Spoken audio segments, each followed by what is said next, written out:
Okay, I guess just for both y'all, maybe Montaric can take it first. Just how do you guys feel about the cornerbacks as a group? A lot of experience back then. You guys both obviously have starting experience, a lot of it. Just being here for a while, I feel like I know the ins and outs. Being here, I feel like the veteran, just leading those young guys since they been here, they've been stepping up, making improvements every day. So I feel like it's been great so far. And kind of the same. I feel like we've definitely made strides along the way, and we're all coming together, all coming along, pushing each other, and it's really helping us. How competitive? Maybe both could take it again. How competitive is with you guys and the receivers? The part we see, it looks pretty competitive. Oh, it's very competitive, man. We go at it every day, man. We make strides every day, like Hudson said, and we're just going to keep improving every day, getting 1% better. And I think not only the competition against the receivers, just competition against each other, and we're pushing each other every day, going whether we're filling in for another person or just whatever, we're pushing each other. This question for both of you guys is about Greg Brooks. What makes him a nickel? Why is he not a corner? What is there something specific about him that makes him a good fit there? And just I guess talk about his play and how he's evolved over the last couple seasons. I feel like Greg, he can do it all. He can go against the number one receiver, anything. He got speed, good ball skill. So I feel like he can just do anything. And we got the slots. Real quick, he can guard anybody in that position. So I feel like he's a good spot. That's a good spot for him. Yeah, just go along with that. He's fast. He's twitchy. He can blitz and tackle and cover, and he can do it all. So. I want to ask you, what was your point of emphasis in the offseason? What did you want to get better at to improve your game this year? I wanted to work on my mental toughness, my confidence, just having that confidence throughout the season, throughout the year. Last year, it kind of went up and down. So I want to be consistent with that and just keeping that confidence. Same question to you, Hudson. Yeah, same with the confidence. And I wanted to be a little more physical on the ball, and whether I'm tackling or covering, use my hands more. I think that was a major point of emphasis for me. I had a question for both of y'all, Busta. Week 2, you guys had success off the bat against a team that had thrown for 600 yards the week before. What did the schemes that y'all did in that game, and then the Ole Miss game too, dropping 8, and what did that do for y'all's confidence and taking you through the rest of the season? Just trusting what Coach Odom preparing us to do, just trusting his game plan, and just doing, just playing, honestly, just trusting his game plan. That's the same thing. Yeah, just trusting Coach Odom, Coach Carter, man. They know what they're doing. And so I feel like we play best when we trust them. We listen to what they do and say. And so I think just being focused and sticking to the game plan was a major key for that. How are those young guys doing? Chase and Kewan and anybody else is back there now? I feel like Chase, Kewan, Ja'Cory, Jermaine, man, they made a lot of strides throughout this offseason. Since they got here, they've been working, and those guys have been making plays since they've been here. So I've been very impressed with them. Same, I've been very impressed with them too. They've been working their butts off, and we kind of been taking them under our wing, and Greg and Jalen and everybody have been doing really good with them. And so I think they've come a long way. Defense started so strong last year. How big was the incentive of the way y'all finished to kind of not let that happen again? Missouri and Alabama to end on that note. Ever since that, I feel like our team got closer, building relationships. We just got stronger. We got the confidence level just went up, and we just got closer as a team. And I think, obviously last year's behind us, but I think we know what it's like to win. We know what it's like to lose. And so though we're chasing those feelings. And so I think keeping what we did last year in the back of our head, just pushing for next year, pushing for this year, I think is a big goal for us. Hudson, Coach Pittman has said a couple of times one of the top position battles on the team is, that cornerback. How is that competition going with you and Day? And what's it like in the meeting rooms and stuff like that? Because you're competing against them, but you're also your teammates. I mean, yeah, that's my brother. And so I think, we're in the same position. So I'm competing against him and trying to beat him out. But I mean, we're pushing each other. I feel like we're both getting better because of that. And I thank Coach Odom, Coach Carter for putting us in that position just to be able to push each other.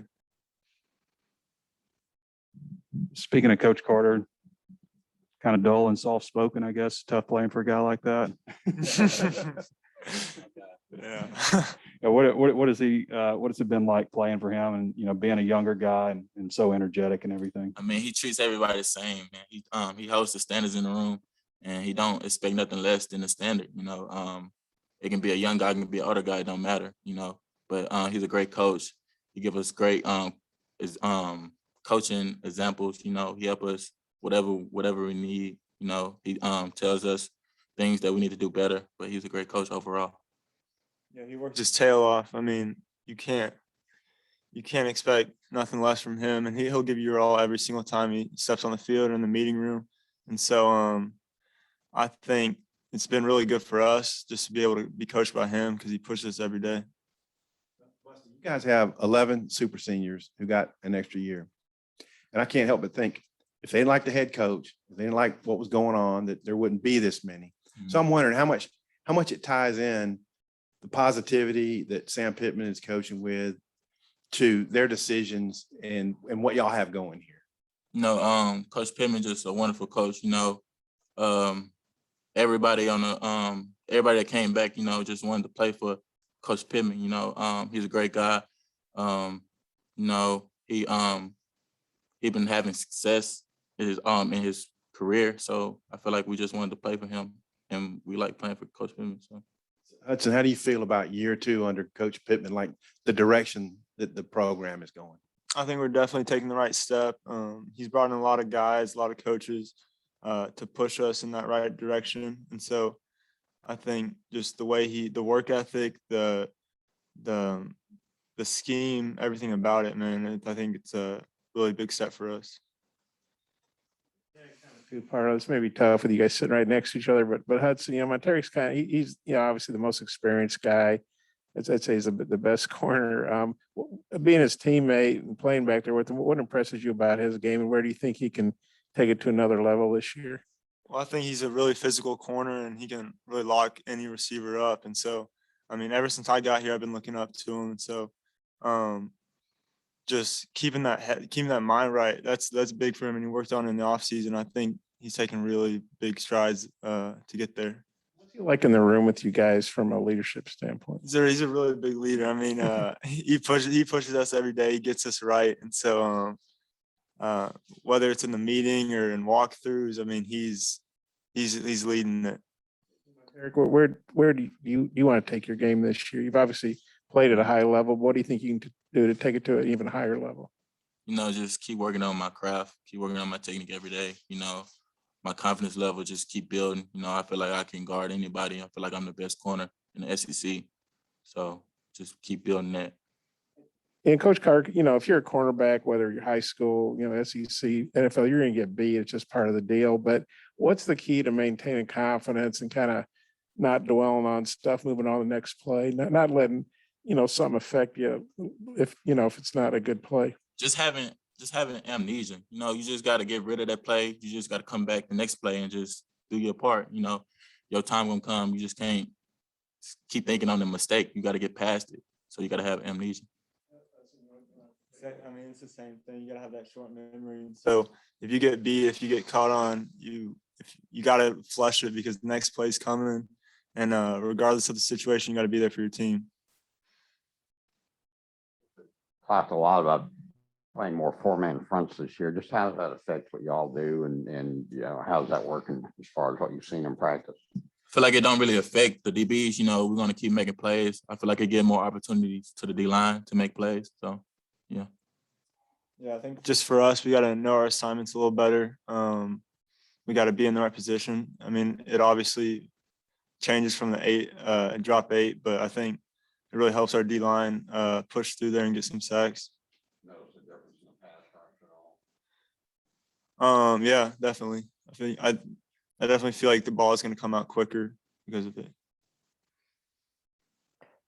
Coach Pittman has said a couple of times he thinks as good as he was last year, Traylon Burks could be even better this year. What have been your impressions of him so far? Where could he be better this year?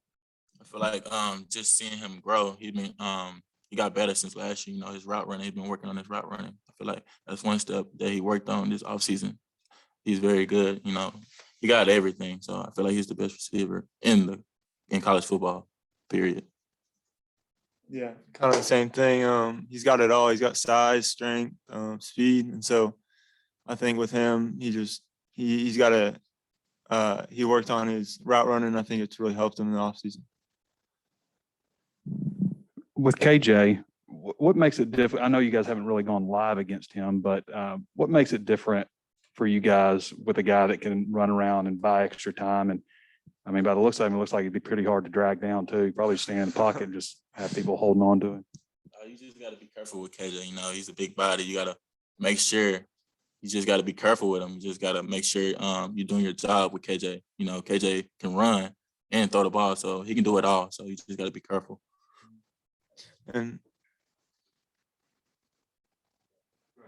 And just like with that, he can run. Yeah, he can run. He can pass, so he can buy that extra time. So we got to stick with our man a little bit longer. So it makes it hard on a DB. But yeah, he's been a really good quarterback for us.